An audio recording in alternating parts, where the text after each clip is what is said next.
ఈ వేడి వేడి గోపి తినాలని బండి వేసుకొని 20 కిలోమీటర్ అయితే వెళ్ళిపోతున్నాం. గోపి తినేకి 20 కిలోమీటర్లా అని అనుకుంటారా? గోపి అంత ఫేమస్ మామ. దీని అడ్రస్ అయితే మన కదిర్లో తేర్ బజార్ రైట్ సైడ్ ఒక గొంతు ఉంటది. ఆ గొంతులో అయితే ఈ హోటల్ అయితే ఉంటది. ఈ హోటల్ అయితే 30 సంవత్సరాల నుంచి అయితే ఉందంట. గోపి తినేకైతే నాకు 20 మినిట్స్ అయితే పట్టింది. ఇంతమంది జనాలు ఉన్నారు ఇక్కడైతే. ఇంకా మన గోపి అయితే ఇచ్చేసాడా.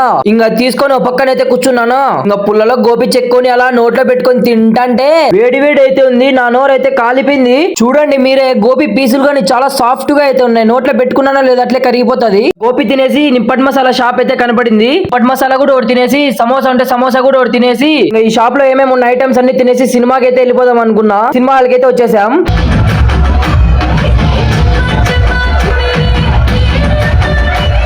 ఇంకా సినిమా చూసేసి బండి తీసుకొని ఇంకా 20 కిలోమీటర్ అయితే ప్రయాణం చేయాల. నేనైతే టైం అయితే 12 అవుతుంది. నాకైతే గులాబ్ జాములు గడగడ ఆడేస్తానే మామ. రాజుపూట్లో జర్నీ చేయాలంటే నాకు చాలా భయం. ఇప్పుడిప్పుడు ఇంటికి వచ్చేస్తానని ఉన్నాను మామ. నేనైతే ఇలాంటి మంచి మంచి వీడియోస్ రావాలంటే మీరు లైక్ సబ్స్క్రైబ్ అయితే చేసేయండి. ఓకే మామ, బాయ్.